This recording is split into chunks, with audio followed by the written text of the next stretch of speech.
देखें निधि व्यास मामले की पूरी सच्चाई। जनपद जालौन के कस्बा कालपी के मोहल्ला भट्टीपुरा में निधि व्यास और सुनीता दीक्षित प्रकरण ने अब नया मोड़ ले लिया है। मामले को लेकर कई तरह की भ्रामक बातें फैलाकर कुछ लोग अपनी अपनी भड़ास निकाल रहे हैं और माहौल खराब करने की कोशिश कर रहे हैं। लेकिन अब सच्चाई सामने आने लगी है। निधि व्यास ने साफ शब्दों में कहा कि गरीब ब्राह्मण नहीं बल्कि सुनीता का पति और बेटा क्रिमिनल मानसिकता के हैं। उन्होंने आरोप लगाया कि कुछ लोग बिना सच्चाई जाने मामले को जातीय रंग देकर गलत तरीके से पेश कर रहे हैं। निधि व्यास ने लोगों से अपील की है कि किसी के बहकावे में आने से पहले पूरी सच्चाई जरूर देखें और समझें। जो लोग इस मामले से जुड़े ही नहीं है वे बेवजह बीच में आकर माहौल बिगाड़ने का प्रयास ना करें। वीडियो में सुनिए और देखिए आखिर क्या है पूरा सच। हेलो, नगर में ये बहुत 8-10 दिन से ये अफवाह फैलाई जा रही है कि एक गरीब ब्राह्मण परिवार को परेशान किया जा रहा है। ये सुनीता दीक्षित जो कि अपने को गरीब ब्राह्मण कहती हैं, वो मेरे मकान पे, भट्टीपुरा के मकान पे, जो मेरा पैतृक मकान है, मेरी माँ मधु मालवी प्रधानाचार्य थी नगर पालिका में और मेरे पिता वकील थे। उस मकान को ये अवैध रूप से कब्जे में किए हुए हैं। मैं अपनी माँ को लेके 2017 में यहाँ पर आ गई, हैदराबाद आ गई थी और उनका स्वास्थ्य ठीक ना होने के कारण मैं वहाँ पर जा नहीं पाई। उस बीच मैं इनसे बोलती रही कि आप मकान खाली कर दो। मकान जर्जर हो चुका था, एक जगह से गिर रहा था, फिर भी इन्होंने खाली नहीं किया। मेरी माँ 2023 में मृत्यु हो गई, हैदराबाद में मेरी माँ की मृत्यु हो गई। फिर भी इन लोगों ने उसके बाद अब ये जब मैंने उस प्रॉपर्टी को बेचने के लिए अपना वहाँ पे अपने पिता के नाम से रविंद्रालय परिसर आवासीय परिसर बनाने की योजना बनाई, तो ये कोर्ट में झूठा इन्होंने फर्जी मुकदमा, एकदम फर्जी नोटरी मुकदमा दाखिल कर दिया कि मेरी माँ ने इनको मकान बेचा था। जबकि मेरी माँ, मेरी बहन शची मालवी जिनका स्वर्गवास हो गया और मेरी माँ, मैं तीन ही इसके मालिक थे और मेरी माँ को वारिस थे। मेरी माँ को ये अधिकार ही नहीं था कि किसी को वो बेच सकें। और वो जिस समय का दिया है उन्होंने, उस समय मेरी माँ हैदराबाद में थी, वो एकदम बेड पर थी। इन्होंने झूठा और ये लोग ये आरोप लगा रहे हैं। ये मेरा जो बंद कमरे में सामान था, मेरा कीमती सामान जो बंद पोर्शन था वो भी इन्होंने खोल लिया और ताला लगा दिया। मेरे अवैध कब्जे, क्या ब्राह्मण ये अपने को निरीह ब्राह्मण दिखा रहे हैं। गरीब ब्राह्मण होने का ये मतलब है कि आप किसी भी मकान में आप कब्जा कर लें और अपने को निरीह दिखाएं। आप ये आपराधिक प्रवृत्ति के ब्राह्मण हैं, गरीब ब्राह्मण नहीं है। 2023 में इनका लड़का साइबर क्राइम में जेल जा चुका है, उरई जेल में बंद रह चुका है। चाहे तो इसकी तफ्तीश करा लें। और ये खुद बोल चुके हैं दीक्षित जी कि मेरे ऊपर 3 केस चल रहे हैं।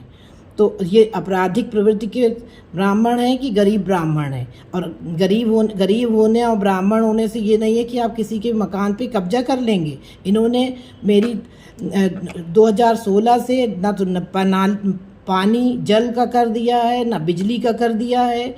ये उसका मैंने जल कर अभी चुकाया, बिजली कट चुकी है, नल कट चुका है। कोई भी 2016 से एक पैसा भी ये कोई किराए के रूप में या किसी भी रूप में नहीं दे रहे थे।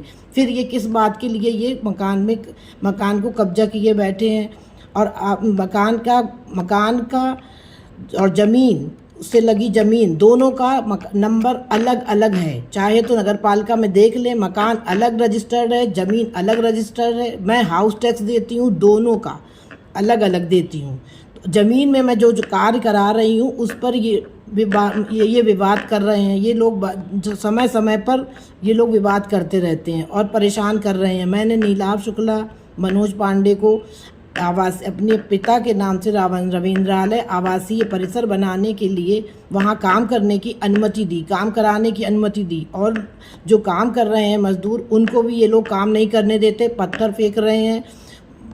और हिंदू मोहल्ले का सौहार्द बिगाड़ने का, सद्भाव बिगाड़ने का काम कर रहे हैं। इन और जो ये हिंदू मुस्लिम एंगल देके लोकल मीडिया द्वारा फैलाया जा रहा है कि मुस्लिम को दे दिया, हिंदू मुस्लिम को का विवाद बनाना चाह रहे हैं, ये इस मकान को विवादित करना चाह रहे हैं। इस सज्जाक मास्टर साहब, उन सज्जाक फ़हीम, इन सब का इस सब से कोई लेना देना नहीं है। उनके खिलाफ जाके रिपोर्ट कर रहे हैं, मीडिया में बोल रहे हैं, हिंदू ये विवादित करना चाह रहे हैं, वो यहाँ का सद्भाव बिगाड़ना चाह रहे हैं। प्रशासन से हमारी ये विनती है कि इन लोगों के ऊपर एक्शन लिया जाए। जो भी यूट्यूब चैनल और अखबार इस तरह की अफवाहें फैला रहे हैं, माहौल बिगाड़ने का काम कर रहे हैं, उनके ऊपर एक्शन लिया जाए। और मैं भी उस मीडिया चैनल और के ऊपर मानहानि का दावा करने का सोच रही हूँ।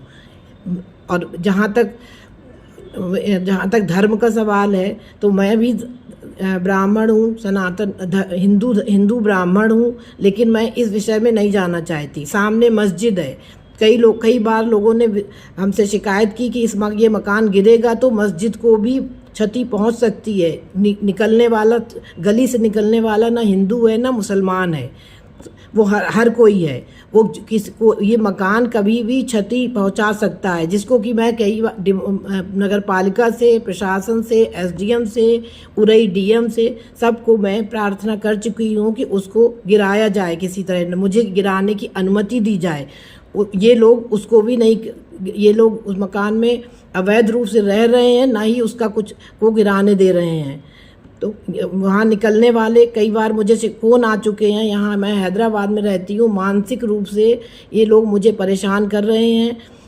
लोग वहाँ से फ़ोन कर रहे हैं कि आपका मकान का गिर रहा है, गली से लोग निकल रहे हैं, सामान निकलता है, मोटरसाइकिल निकलती है, कोई भी हिस्सा गिर के कभी भी क्षति पहुँचा सकता है। लेकिन इस पे कोई अभी कार्रवाई नहीं हो रही है। मैं चाहती हूँ कि जल्दी से जल्दी कार्रवाई होकर इस मकान को गिराया जाए, जिससे कि बहुत बड़ी दुर्घटनाएं होने से बच सके।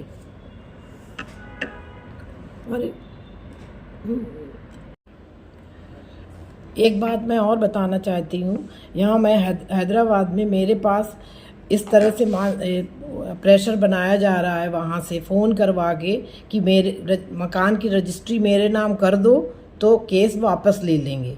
ये मानसिक दबाव भी मेरे ऊपर बनाया जा रहा है, ताकि मैं मकान इन लोगों के नाम रजिस्ट्री कर दूं और ये फ्री में मकान ले लें।